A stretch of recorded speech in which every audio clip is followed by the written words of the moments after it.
bersama dengan Ketua Umum Basnas yang diprakarsai oleh Dirjen Bimas Islam, mengundang para lembaga zakat untuk memberikan MOU.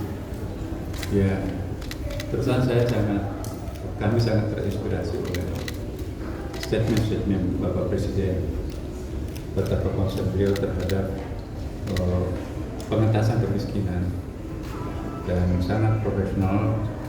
Beliau membedakan antara kemiskinan mutlak dan kemiskinan biasa, dan kelompok yang rentan untuk menjadi miskin. Kalau ada sedikit persoalan itu bisa jadi menjadi miskin. Jadi ada 3 komponen ini untuk konsep kita. Nah, PR kita yang paling berat ini adalah fakir miskin mutlak, ya, ekstrim. Kalau dalam bahasa Qurannya sebenarnya itu adalah orang miskin ekstrim itu adalah fakir, orang miskin biasa itu miskin. Nah, sedangkan miskin harus dibasmi, dibantu, apalagi kalau fakir, ya kan. Nah, karena itu kita jumlahkan berapa data data Biro Pusat Statistik itu jumlah kemiskinan mutlak itu 3.017.000 orang. Nah, kalau pengeluaran miskin mutlak itu sekitar 600.000 per bulan, itu maksudnya sudah bisa menjalani kehidupan 1 bulan itu 600.000 per bulan. Kita bisa berkalkulasi, berarti dia membutuhkan kurang lebih 19 triliun atau katakanlah 20 triliun. Nah, sedangkan Basnas tahun kemarin mengumpulkan dana 41 triliun ya. Nah, kalau kita konsentrasikan dana Basnas prioritas untuk mereka, itu separuh perolehan Basnas sudah selesai itu. Ya, tanpa melalui APBN kita bisa mengataskan itu, karena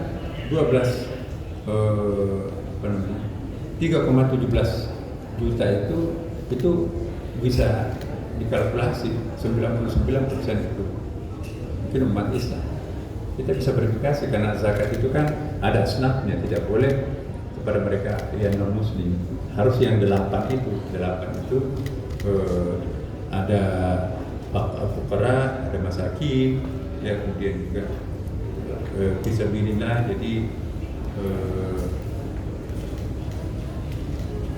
Jadi Garmin ada 8 lah, tapi ada yang satu nggak ada di Indonesia, itu membebaskan budak. Tapi tergantung definisi budak itu apa. Kalau ada orang yang lebih fungsionalnya sama dengan budak, itu ulama fikih juga mengatakan itu berarti masih ada budak. Gitu. Jadi ini ada fikih zakat yang kami tadi usulkan supaya ada pembaruan fikih zakat di Indonesia. Karena fikih zakat yang kita pergunakan selama ini fikih zakat yang disusun 1000 tahun yang lampau. Tentu banyak hal yang sangat canggih perekonomian kita sekarang ini yang perlu di-cover oleh zakat. Maka itu perlu ada fikih zakat yang modern, yang kita bisa mengartikulasikan ayat dan hadis itu dalam bahasa perkembangan ekonomi modern, sehingga banyak sekali yang bisa kita lakukan. Termasuk miskin, siapa orang miskin yang bisa dikasih ikan, siapa yang lebih pantas dikasih pancing, siapa yang lebih tepat untuk dikasih perahu. Jangan salah ngasih, harusnya dikasih pancing, harusnya dikasih ikan, dikasih perahu. Mubazir itu enggak efektif. Atau sebaliknya, harusnya dikasih perahu, dikasih ikan, itu juga enggak efektif. Kita juga harus melakukan mapping. Ada, saya silakan tadi, kemiskinan natural itu, kemiskinan karena kebakaran, banjir, longsor, dan seterusnya. Habis miskin sama sekali. Tapi dalam tempo singkat dia bisa kaya. Nah, ada kemiskinan kultural ini bisa panjang nih. Ya, kebiasaan kita sebagai budaya Indonesia itu yang cari nafkah itu adalah bapaknya. Anaknya itu ya tidur. Ya, memang tugasnya bukan cari nafkah, tugasnya sekolah. Libur pun juga bapaknya mencangkul sendiri, dia tidur di rumah atau naik motornya. Itu tidak ada yang salah di situ. Nah, kita akan produktifkan ini. Bagaimana caranya mengubah cara pandang. Ada lagi yang disebut dengan kemiskinan struktural. Otaknya jalan, pintar, pengalamannya juga banyak. Kemudian juga ototnya bagus, tapi nggak ada modal. Mungkin nggak ada yang percaya karena mungkin sejarah masa lampaunya jelek. Dia terpaksa dia jadi buruh pelabuhan, bertonton di punggungnya, dinaikkan dari bus dari truk ke kapal, usia minimum di bawah upah minimum DKI Jakarta gitu. Terpaksa karena ada anaknya kan. Nah ini kan perlu disentuh modal, kalau dikasih modal, masya Allah, itu bisa menjadi berdaya dalam waktu singkat. Nah, jadi inilah yang kita diskusikan. Saya minta kepada para penerima pengumpul zakat itu harus kita punya visi yang sama. Apa yang menjadi prioritas dalam ayat itu kan?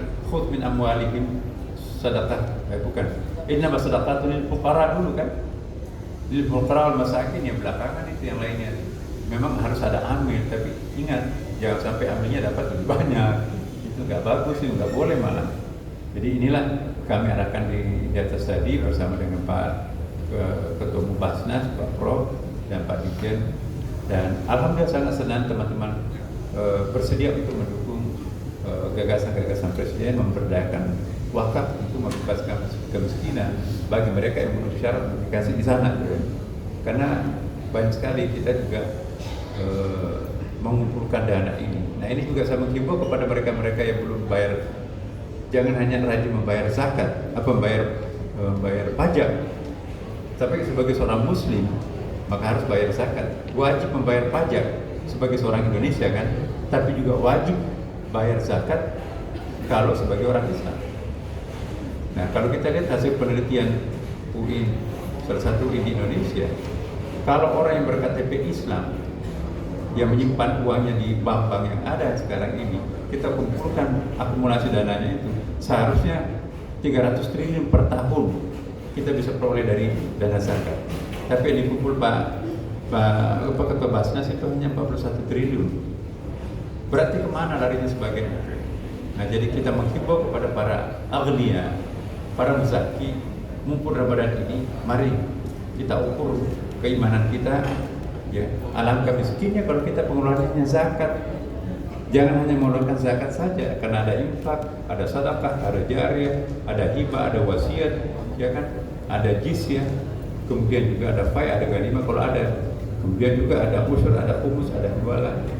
Ya, kemudian juga itu kalau kita kumpulkan pundi-pundi Islam di Indonesia itu seharusnya tidak ada miskin. Orang miskin biasa saja itu 24 juta. Itu pun juga bisa dihabisin melalui dana umat yang terkumpul itu.